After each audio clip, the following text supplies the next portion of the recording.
দুনিয়ার হাজারো সুন্নাত হাজারো ফরজ যদি কাজা করা হয় দুনিয়ার কোনো মানুষ মুখ খোলে না, কথা ঠিক কিনা? কিন্তু যদি এই সুন্নাতটা যদি এই খাতনা করা সুন্নাত যদি কেউ অবজ্ঞা করে, যদি না করে, কোটি কোটি টাকা থাকতে পারে, বিশাল চাকরি থাকতে পারে, বিশাল জ্ঞানের অধিকারী হতে পারে, কিন্তু ইমানদারের বংশে তার বিবাহ দেওয়ার কোনো পাত্রী পাবে না। হ্যাঁ, কথা ঠিক কিনা? কি আজগবি একটা আমল, তাই না? কত সুন্নত গুদা হয়ে যাচ্ছে, কত ফরজ গুদা হয়ে যাচ্ছে, সেদিকে মানুষ ভ্রুক্ষেপ করে না। কিন্তু বিয়া বন্দোবস্ত হয়ে গেছে, যদি ঘটক যা বলে পারে একটা কথা আমি শুনতে পাইনি, ওই ছেলে নাকি খাতনা করেনি, তখন ওই মেয়ের পক্ষ বলবি তাহলে গরু বাছুর কেনে দে, খরচ হতে টাকা দিবের কম। হ্যাঁ, কথা ঠিক কিনা? এই জন্যে এই সুন্নাতটা আমরা যেভাবে মানি, এর সে দামি সুন্নাত আছে কোরআনুল কারিমে, সেই সুন্নাত যদি কেউ পালন না করে কিয়ামতের দিন জান্নাতে যাওয়ার কোনো অধিকার নাই। আল্লাহ তাআলা কোরআনে বলছেন, আল্লাযীনা আমানু ওয়া হাযারু ওয়া জাহাদু ফি সাবিলিল্লাহি বিআমওয়ালিহিম ওয়া আনফুসিহিম আযামু দারাজাতান ইনদাল্লাহ ওয়া উলাইকা হুমুল ফাইজুন। এত দামি বক্তব্য আল্লাহ তাআলা সূরা তওবার 20 নম্বর আয়াতে বলেছেন, যারা ঈমান এনেছো এবং হিজরত করেছো এবং আল্লাহর দ্বীন বিজয়ের জন্য জান আর মাল খরচ করে আল্লাহর পথে সংগ্রাম করেছো, আমি আল্লাহ বলে দিচ্ছি আযামু দারাজাতান, আল্লাহর কাছে সবচেয়ে বড় মর্যাদাবান সেই ব্যক্তিরা। ধরে কর আল্লাহু আকবার। আল্লাহু আকবার বললেন না কা? কোন গ্রুপ আমরা? সারা বাংলাদেশ লড়ে যাচ্ছে আজ, কথা ঠিক কিনা? হ্যাঁ, আমরা তো ঘুম পাড়িচ্ছি, ধান কাটিচ্ছি, আর ঢাকার যারা শহীদ হলো প্রায় 2200 ছাত্র শাহাদত বরণ করেছে, 4500 পঙ্গু হয়ে আছে, ওদের বাল বাচ্চা ওদের ভাই ভাগ্যর তারা ঢাকা লড়ে ফেলে দিয়েছে। ছাত্র জনতার 1 ঘন্টার আলটিমেটামে দেশ পানি হয়ে গেছে। হ্যাঁ, কথা কোন? হ্যাঁ হুজুর, কোন গুরু আপনি? কি কথা রে? কারা চল বলে আলটিমেটাম দিয়েছে, মাথা ঘুরে গেছে। হ্যাঁ, কথা কোন? দেশ আস্তে আস্তে এক ধাপ করে আগাচ্ছে, কথা ঠিক কিনা? এক ধাপ করে আরো 7 দিন পর দেখবেন আরো ম্যাসাকার হয়ে যাবে। আগামী বাংলাদেশে ইসলাম বিজয় হবে ইনশাআল্লাহ। বাংলাদেশে কোরআনের আইন বিজয় হোক। আপনারা কি চান? কারা কারা চান? দুহাত তুলে আল্লাহকে দেখান। নারায়ে তাকবীর, নারায়ে তাকবীর। আল কোরআনের আলো, আল হাদিসের আলো, দুনিয়ার মুসলিম, বাংলার মুসলিম, দুপচাচিয়ার মুসলিম, লিল্লাহে তাকবীর। আমরা আশা করছিলাম যে বাংলাদেশে একটা সুন্দর প্রেক্ষাপট কায়েম হবে, কারণ আল্লাহ তাআলা সারা পৃথিবীর ভিতরে এমন একটা কাজ করতেছেন নিজের কুদরতি হাত দিয়া, যেটা মানুষ কোটি কোটি টাকা খরচ করে ওই কাজ করতে পারবে না। যেরকম দেখেন ইসরায়েল ফিলিস্তিনি বোমা মারতে মারতে শেষ করে দিয়া ওরা আবার ফুর্তি করে। আল্লাহ দেখলো যে না, মুসলমান তো ঐক্যবদ্ধ হচ্ছে না, তাহলে এখন কি করা লাগবে? আমারই নিজে হাতে আব্রাহাক যেরকম পানি খিলেছি ওই পানি খিলেতে হবে, কথা ঠিক কিনা? এমন দাবানল দিছে, বাড়ি ঘর পুড়ে গেছে। হ্যাঁ, কথা কন নাকি আপনারা? আবার মুদির চাপায় এই পুরো এশিয়া মহাদেশের বড় বড় রাজনীতিবিদ, সোশ্যাল মিডিয়ার লোকেরা, সাংবাদিকরা বলেছে এই এশিয়া মহাদেশের সবচেয়ে একটা ক্ষতিকর রাষ্ট্র হলো ভারত। এই মুদির কারণে পুরো এশিয়া মহাদেশে সব ইসলাম বিরোধী ষড়যন্ত্র চলছে। আল্লাহ রসুলের একটা হাদিস, নাসাই শরীফের হাদিস, যে গজওয়াতিল হিন্দ ফাইন আদরাকতুহা উলফিক ফিহা মালি ওয়া নাফসি ইলা আখিরিল হাদিস। রসুল বলেছেন এমন একটা সময় আসবে ভারতে হিন্দুস্তানের সাথে মুসলমানদের যুদ্ধ হবে। ধরে কোন আল্লাহু আকবার। বাইসে থাকতে যুদ্ধ দেখলাম তো যা হয় হয়, কথা কন না। 1 ঘন্টা টিকে থাকার পারবো না, তারই চাপা কিরে কথা কয় না পারে। আরে 1 ঘন্টা টিকতে পারেনি। রাতের 1:30টার সময় 1:45টার সময় হামলা করেছে কাশ্মীরে। তখন পাকিস্তান ঘুমোতে ছিল, ঘুমোর থেকে দেখে দেখে সর্বনাশ এমন ঠেলা মারিছে। মুদি এখন করছে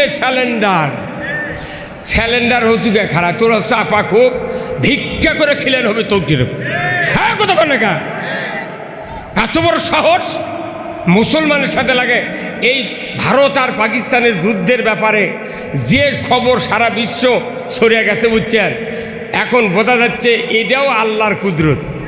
কতক্ষণ এটা আল্লাহর কুদরত। অবশ্যই অবশ্যই কিয়ামতের আগে সারা পৃথিবীতে ইসলামের দিকে একটু ঝুঁকি নেবে, এটার পূর্বাভাস বাংলাদেশ থেকে শুরু হয়ে যাবে ইনশাআল্লাহ। আগামী দিনে বাংলাদেশে যত রাজনীতিবিদ আছে সবাই ঐক্যবদ্ধভাবে বাংলাদেশে অবশ্যই ইসলাম বিজয় করতে হবে। কি কথা কোন না, মৌলবীরা যারা আছেন, বক্তারা যারা আছেন, আর লাল পাকাটা কথা কবেন না।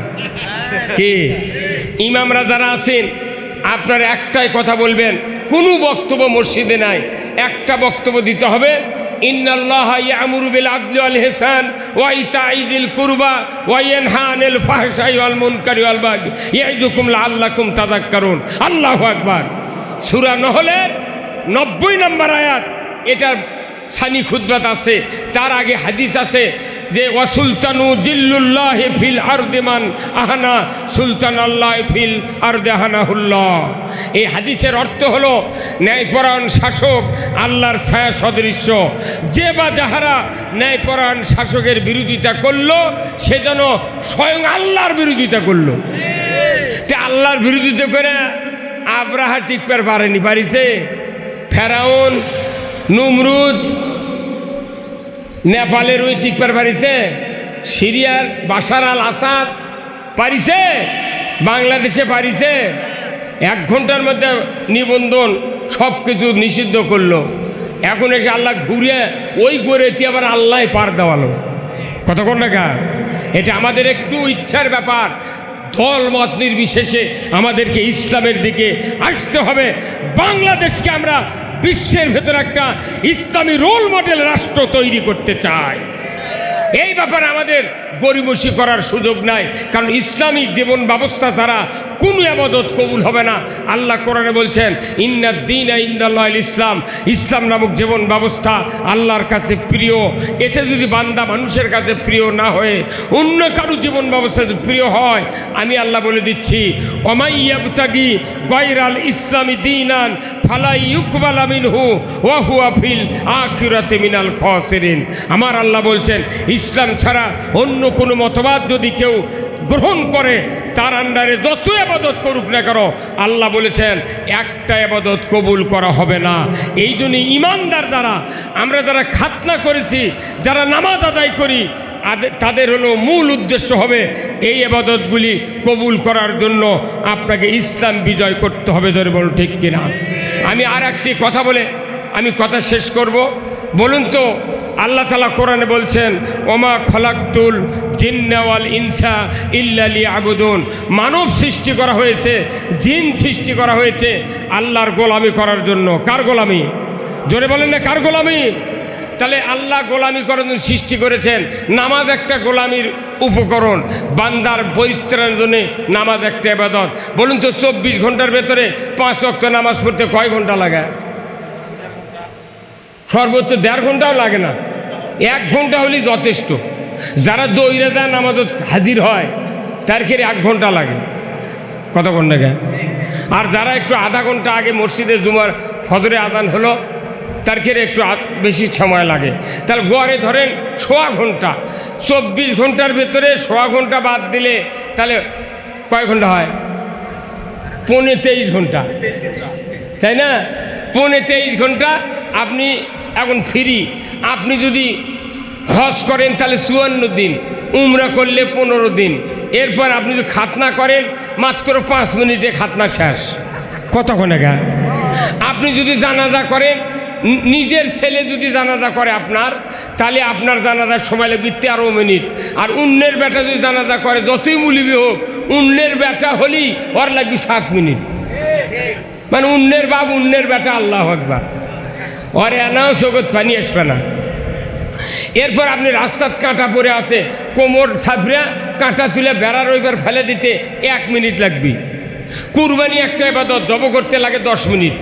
বিয়ে করা একটা ইবাদত, বিয়ে করতে লাগে 1 ঘন্টা। কতক্ষণ লাগে?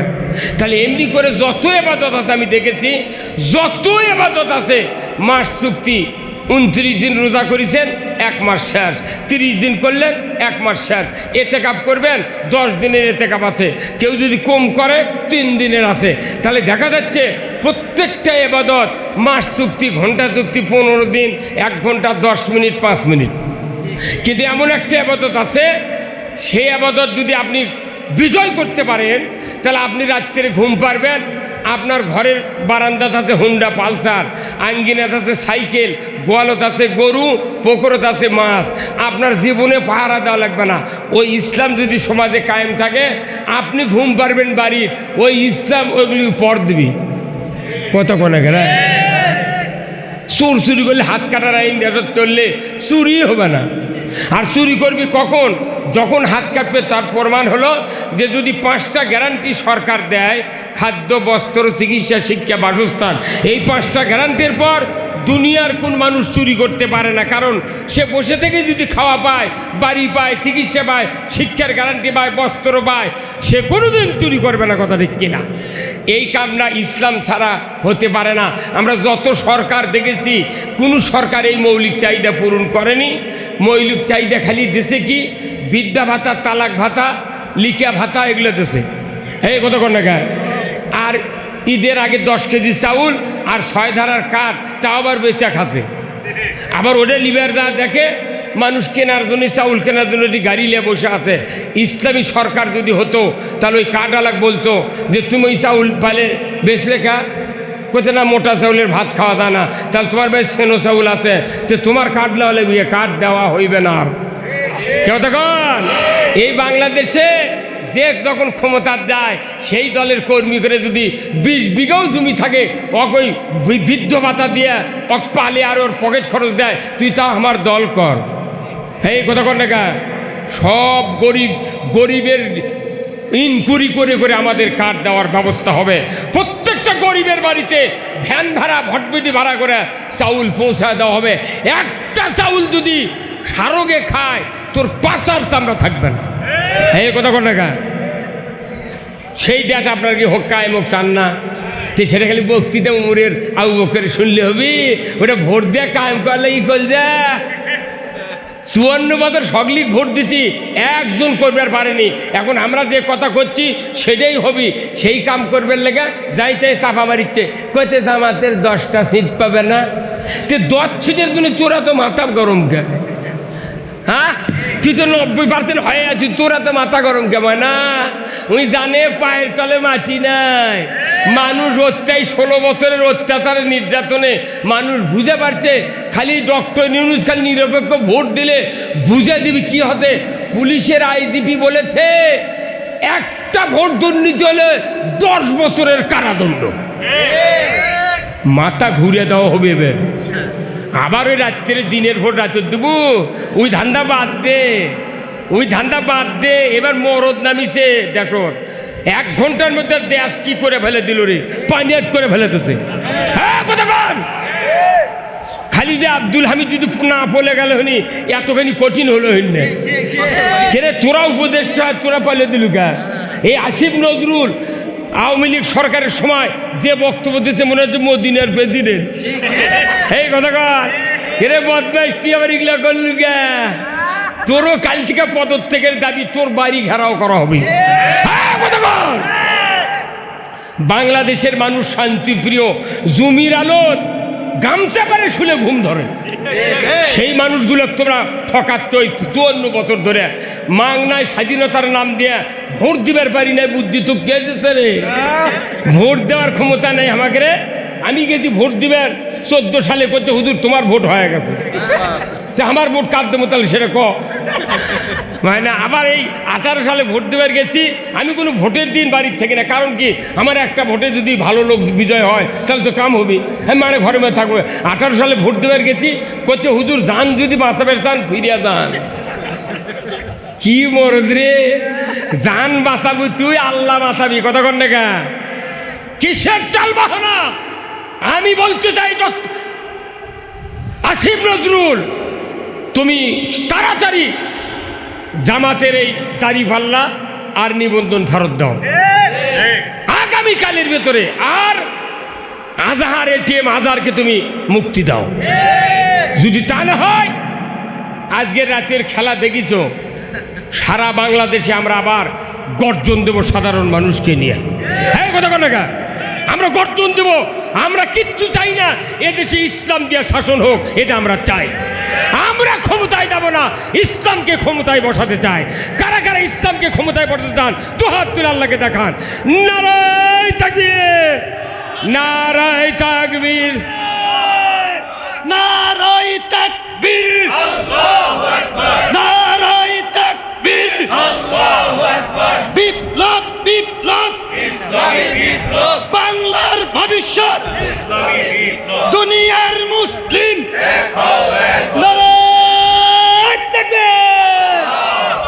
ওর বাবনি মেদিক নিয়ে আবার কি মরদ হচ্ছে রে? এখনো ঠিক ভালো হয় না। হ্যাঁ কথা বলে না, প্রত্যেকটা বক্তা এক একজন মন্ত্রীর মতো কাজ করতে হবে। আলিম সমাজ ক্ষমতায় দিতে হবে, আলিম সমাজ ক্ষমতায় দিতে। কথা ঠিক কিনা?